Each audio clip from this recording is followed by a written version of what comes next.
on, ladies and gentlemen? My name is Kevin Jackwitz. This is the Cage match, and this is going to be a review for AEW Dynamite for November 13th, 2019. You start out the show with a recap of Full Gear, amazing pay-per-view. They do a Kenny Omega update, because if you don't know, Kenny Omega got really messed up during that last match with Jon Moxley. They both got pretty messed up, honestly. It was brutal.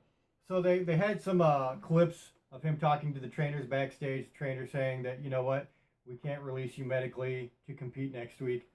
He asked about how Jon Moxley was, and they said he was pretty banged up, but he did get released to work. So then you see Kenny Omega and Michael Nakazawa kind of in the back room area.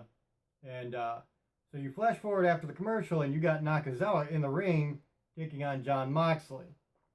This was a complete squash match. Jon Moxley is obviously being built pretty high. And he cuts a promo afterward that, you know, basically challenges anybody on the roster, basically saying, if you got the balls, I'm here. After that, you get Dark Order versus Marco Stunt and Jungle Boy.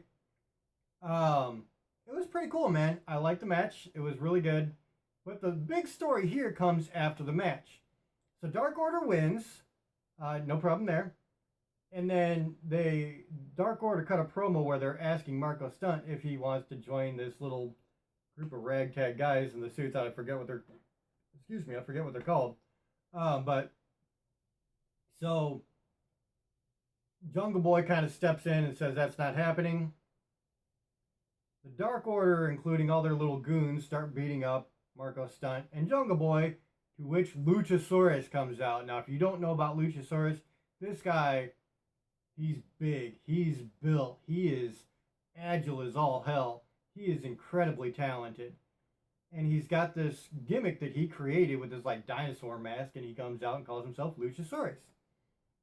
But he's ridiculously good. And so he comes out and just stomps a mud hole in everybody in Dark Order. All the goons, takes care of Grayson.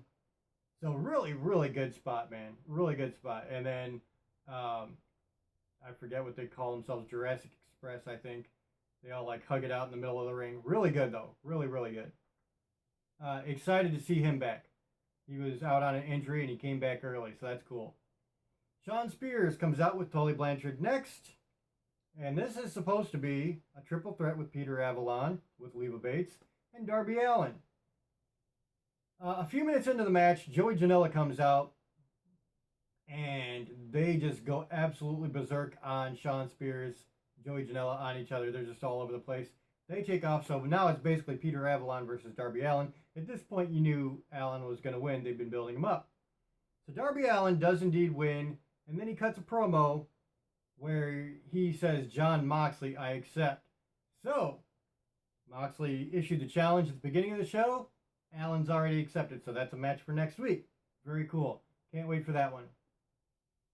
Then you get Nyla Rose versus Danny Jordan. I'll be honest, I wasn't too into this one. I just wasn't. They're doing the exact same thing WWE does with Nia Jax. I'm not interested in that. I don't care about the big person just being a beast rolling over people. It's boring. There's no story to it. It's very one-sided. There's no anticipation. There's no guesswork. That's the one thing Dynamite is doing so far I'm just not a fan of. So, after that, Tony Schiavone interviews Allie. Allie, I am not familiar with, never seen her before. So I have nothing to go by. The only thing that happens here is Awesome Kong comes out with Brandy Rhodes. And Awesome Kong hits her. Brandy cuts off a little snatch of hair. They're going with that gimmick. I guess it's like a voodoo thing or something. I have no idea. Then you get a very, very good promo. Maxwell Jacob Freeman, MJF, comes out. Chris Jericho's in the ring. The crowd was great during this. They were really receptive to everything that was going on, reacting like a crowd should when they're entertained and having a good time. So it was really cool. They were both playing on the fact that MJF is joining Inner Circle. and they're both doing it with like massive ego involved, it was great. It really was. It was funny at times. And then at the end of the promo, they're both cutting down Cody Rhodes. Cody comes out. He's not supposed to be medically cleared. He looked like hell in his face. Got that nasty cut above his eye. And so Cody comes down. The fight ensues. And then Wardlow comes out.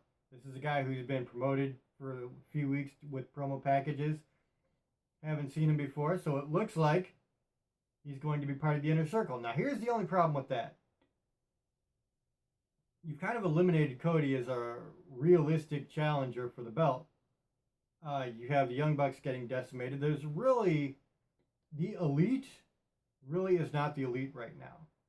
And you have this growing, huge Inner Circle faction, but no one really to take them on. In my opinion, you got to start building the Elite up now. You know, you can grow the Inner Circle all you want, but if they don't have a reasonable protagonist to fight against them, then it doesn't make a whole lot of sense. So that's my thoughts. Although I love this whole segment. I thought it was great. Then you get Adam Page versus Pac, the rematch from Full Gear, the rubber match. This was going to be a good match no matter what. These two guys have had hella good matches. I was really impressed. I just was. I mean, Pac, I keep saying he's one of the most talented guys in wrestling. He's got a moveset that very few people can do. He's just impressive. So, ladies and gentlemen, Pac wins after just kicking Page in the head, I don't know how many times, hitting the Black Arrow, and then putting him in his submission hold, and Page just blacks out. So, referee stops the match. Pac looks vicious. Great angle. Then you have a segment backstage where Young Bucks are fighting Santana and Ortiz. It just kind of started in the backstage area. And so we get, you know, bits and pieces of that. One really funny part, I think it was Ortiz threw one of the Young Bucks into like this bathroom door, and there's Orange Cassidy just standing there. That was kind of funny. You come back from commercial though. Now the fight has spilled onto the ramp to the ring, and they're just decimating the Young Bucks. Throw one of them through the ground panel. One of them, they set their leg on a ramp and just started wailing with that sock and whatever's supposed to be in it. Just a really good spot though. And then Private Party comes out and finally helps out the Young Bucks. So the last match of the night is SCU, who cut a short promo, and they're taking on Sammy Guevara and Chris Jericho, and of course Jake Hager's out there. So this is exactly what you would expect it to be. It's a good match. Jake Hager gets involved. Christopher Daniels gets involved. At the end of the day, it was a situation where there was a lot of chaos toward the end of the match. The big one here is Scorpio Sky finally pins Chris Jericho. It's his first pin loss. I think it's his first loss period in AEW. So Chris Jericho, he's kind of flipping out, having an emotional breakdown, throwing shit all over the place. And that's where they end the show.